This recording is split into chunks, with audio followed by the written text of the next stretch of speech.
Hello students, welcome back.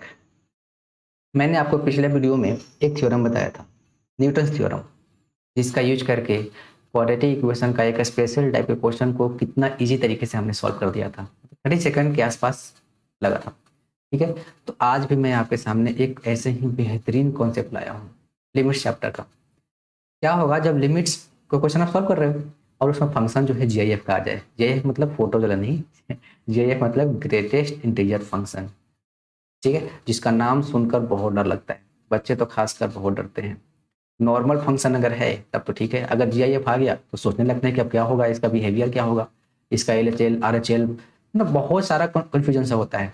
तो मैं आपको ऐसे ही एक स्पेशल टाइप क्वेश्चन होता है जो लिमिट्स में, कि अगर आपके पास लिमिट का क्वेश्चन है, लिमिट्स एक्स टू इन्फिनिटी, अगर एक्स है इन्फिनिटी को अप्रोच करता है और फंक्शन आपका एफ है, वो जीआईएफ है, तो अब उस क्वेश्चन को हम कैसे बहुत जल्द सॉल्व करें, कैसे उसमें शॉर्टकट अप्लाई कर दें। ठीक है, तो वही मैं आज आपको बताने वाला हूँ, तो चलिए देखते हैं। तो ठीक है, देखिए क्वेश्चन आपके सामने लिखा हुआ है। ये क्वेश्चन आपके सामने है, तो सबसे पहले आप बेसिक एक चीज बता देता हूँ जीआईएफ का। वैसे तो जो पढ़ने वाले स्टूडेंट हैं या फिर जिन्होंने थोड़ा बहुत लिमिट्स पढ़ा होगा उनको आइडिया होगा। तो लिमिट्स में क्या होता है कि अगर लिमिट्स आपके पास है, ठीक है, यहाँ पे एक्स रखा हमने और यहाँ पे इन्फिनिटी रखा और यहाँ पे हमने 1/x रख दिया, तो इसका वैल्यू क्या होता है, 0 होता है। रीजन ये है कि एक्स क्या है, इन्फिनिटी को अप्रोच करना है, और इन्फिनिटी का मीनिंग क्या होता है, एज लार्ज एज पॉसिबल। जितना बड़ा नंबर है जिसको हम और आप अज्यूम नहीं कर सकते, उतना बड़ा नंबर। तो सपोज करो 1 में आप बहुत बड़े नंबर से डिवाइड करोगे तो रिजल्ट क्या आ जाएगा, 0.0000 समथिंग। ठीक है, तो अल्टीमेटली उसको हम लोग 0 ही रखते हैं। ठीक है, और दूसरा एक चीज और है। अब देखिए ये क्वेश्चन कॉन्सेप्ट तो समझ में आ गया। अब क्या है कि अगर मैं क्वेश्चन आपके पास दूं, लिमिट एक्स टू इन्फिनिटी, अगर x upon x suppose they दिया, इसका तो वैल्यू आप बता दोगे 1, क्योंकि एक्स और एक्स कैंसिल हो गया। यहाँ पे इन्फिनिटी दिया भी है तो इसका कुछ मीनिंग नहीं है। लेकिन अगर हमने लिमिट एक्स टू इन्फिनिटी दे दिया और यहाँ पे दिस अपॉन दिस दे दिया और मेंशन कर दिया कि where this denotes the greatest integer function, आप कैसे सॉल्व होगा। तो आप सोचोगे, तो सोचने वाली बात नहीं है। एक चीज आप याद रखना कि जब लिमिट एक्स इन्फिनिटी को अप्रोच करता है तो जीआईएफ का कुछ मीनिंग नहीं रहता, वो एक नॉर्मल फंक्शन की तरह बिहेव करता है। यानी कि ये भी एक्स अपॉन एक्स लिखा हुआ जिसका आंसर 1 होगा। ये चीज आप हमेशा याद रखना, और जैसे क्वेश्चन जहां भी दिखे ऐसा आप वहां पे अप्लाई कर दो, जैसे कि मैं यहाँ पे अप्लाई करने वाला हूँ। तो क्वेश्चन देखो, क्वेश्चन आपके पास लिखा हुआ है लिमिट एन टू इन्फिनिटी। ठीक है, यहाँ पे आपका नॉर्मल जीआईएफ है एक्स प्लस 2x, तो मैं नॉर्मल एक्स लिखूंगा, प्लस 2x लिखूंगा, प्लस 3x लिखूंगा, plus dot dot plus nx लिखूंगा, और डिवाइडेड में क्या कर दिया मैंने, n स्क्वायर। ठीक है, अब इसके बाद हम लोग करते हैं लिमिट, यहाँ पे n टू इन्फिनिटी लिख दिया, यहाँ से x कॉमन लेंगे तो यहाँ हो जाएगा 1 plus 2 plus 3 plus dot dot plus n, divided by कितना हो जाएगा हमारे पास, n स्क्वायर। इसके बाद हमने लिखा लिमिट n टू इन्फिनिटी। ठीक है, यहाँ पे x रखा ब्रैकेट। अब सम ऑफ नेचुरल नंबर आपने एपी में पढ़ा होगा, अगर थोड़ा बहुत बेसिक कर जाओ या फिर बेसिक मैथमेटिक्स में ही ये सब बताया जाता है। तो इसका जो सम ऑफ नेचुरल नंबर होता है वो होता है n into n plus 1 bracket close divided by 2 आपका नीचे आ जाएगा और यहाँ पे आपका n स्क्वायर पहले। ठीक है, अब इसके बाद देखो एक n से एक n आपका कैंसिल आउट हो जाएगा। अब इसके बाद क्या करेंगे, इसके बाद आप क्या लिखोगे, यहाँ पे लिमिट लिखोगे, यहाँ पे n टू इन्फिनिटी है, यहाँ पे x है, ब्रैकेट है, यहाँ पे n प्लस 1 डिवाइडेड बाई कितना हमारे पास है, 12 है।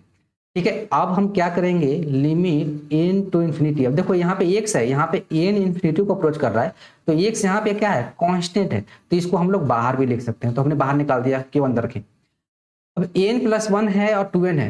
अब आपको ब्रैकेट में देखना है कि ब्रैकेट में n का जो हाईएस्ट पावर है उसको कॉमन लेना है, तो खुद इट सेल्फ n है, तो n हमने कॉमन निकाल दिया, तो यहाँ पे 1 बचेगा, और चूंकि 1 के साथ नहीं है तो 1 के साथ n को डिवाइड कर देंगे, डिवाइडेड बाय कितना हो जाएगा, 2n। ये आपका खत्म, यानी कि x हो गया। और यहाँ पे आपने लिखा लिमिट n टू इन्फिनिटी। ठीक है ना, अब देखो चलो लिख लेता हूँ, 1 प्लस 1/n डिवाइडेड बाई 2।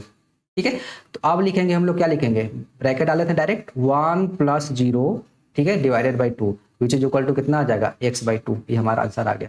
अब मैंने क्या किया, यहाँ पे इसको हमने 0 क्यों लिखा, इसको 0 क्यों लिखा, तो इसका रीजन है, मैंने अभी आपको बताया कि लिमिट अगर n इन्फिनिटी को अप्रोच करेगा और 1/n हो तो क्या होता है, 0 ही तो होता है, तो हमने अप्लाई कर दिया। तो आपका आंसर कितना आ जाएगा, x/2, यानी कि ये हमारा आंसर हो गया। तो देखते हैं कौन सा ऑप्शन है, यानी कि हमारा ए ऑप्शन आ गया। तो बस एक चीज याद रखना कि लिमिट्स में आपका अगर फंक्शन जीआईएफ है और एक्स अगर या फिर जो भी डोमेन है फंक्शन अगर एफ एक्स है तो उसका डोमेन एक्स है, तो एक्स अगर इन्फिनिटी को अप्रोच करता है तो जो GIF है वो एक नॉर्मल फंक्शन की तरह बिहेव करता है। तो इस चीज को अप्लाई करना, आप वहां से GIF हटाओ और नॉर्मल फंक्शन की तरह उसको सॉल्व कर दो। ठीक है, तो देखिए एक और क्वेश्चन मैं आपको कराता हूँ इसमें। ठीक है, ये सामने क्वेश्चन आ गया। अब इस क्वेश्चन में कुछ खास नहीं है, ये जो क्वेश्चन लिखा हुआ है इसको आप यहाँ पे कॉपी पेस्ट कर दो, या फिर आप समझ लो यहाँ पे लिमिट लिखा हुआ है, यहाँ पे x to 1 लिखा हुआ है, फिर यहाँ पे हमने लिमिट लिख दिया, यहाँ पे n to इन्फिनिटी कर दिया, और जो है गिवन है यहाँ पे x लिखा हुआ है, प्लस यहाँ पे हमने 2x लिख दिया, plus 3x plus dot dot dot plus nx। ठीक है ना, ये हमने अप्लाई कर दिया। ठीक है, डिवाइडेड बाई कितना है n स्क्वायर।